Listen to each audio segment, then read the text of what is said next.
Ontario கனடாவின் கூட்டாட்சி அரசு புதிய சேவை தரநிலையை அறிவித்துள்ளது. இதன்படி 2026 ஏப்ரல் 1 முதல் முழுமையான கடவுச்சீட்டு விண்ணப்பங்கள் 30 வேலை நாட்களுக்குள் செயலாக்கப்படும். அவ்வாறு செய்யப்படாவிட்டால் அது இலவசமாக வழங்கப்படும்.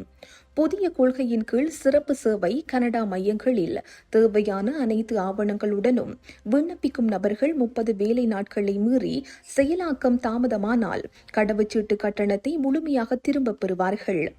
இது கனேடியர்களை முதன்மையாக கருதும் நடவடிக்கை என்று குடிமக்கள் சேவை அமைச்சர் தெரிவித்துள்ளார். இது கனேடியர்களை முதன்மையாக கருதும் நடவடிக்கை என்று குடிமக்கள் சேவைகள் அமைச்சர் தெரிவித்துள்ளார்.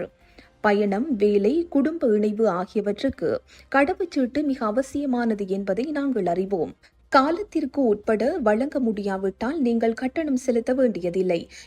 இந்த உத்தரவாதம் கடவுச்சீட்டு சேவைக்கான சேவை கனடா கவுண்டர்களில் சமர்ப்பிக்கப்படும் விண்ணப்பங்களுக்கு மட்டுமே பொருந்தும். அஞ்சல் மூலம் அல்லது கனடா போஸ்ட் மையங்களில் சமர்ப்பிக்கப்படும் விண்ணப்பங்கள் இதில் சேர்க்கப்படாது. பணத்தை திரும்பப் பெற தனியாக விண்ணப்பிக்க வேண்டியதில்லை. 30 வேலை நாள் கால வரம்பை மீறியவுடன் கட்டணம் தானாகவே முதலில் செலுத்திய முறையிலேயே திரும்பி வழங்கப்படும்.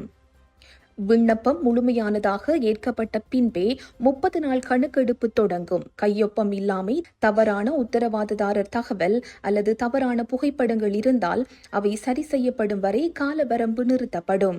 இந்த நடவடிக்கை 2022 ஆண்டில் ஏற்பட்ட கடுமையான தாமதம், பின்னடைவு காரணமாக பாதிக்கப்பட்ட நம்பிக்கையை மீண்டும் உருவாக்கும் நோக்கில் எடுக்கப்பட்டுள்ளது.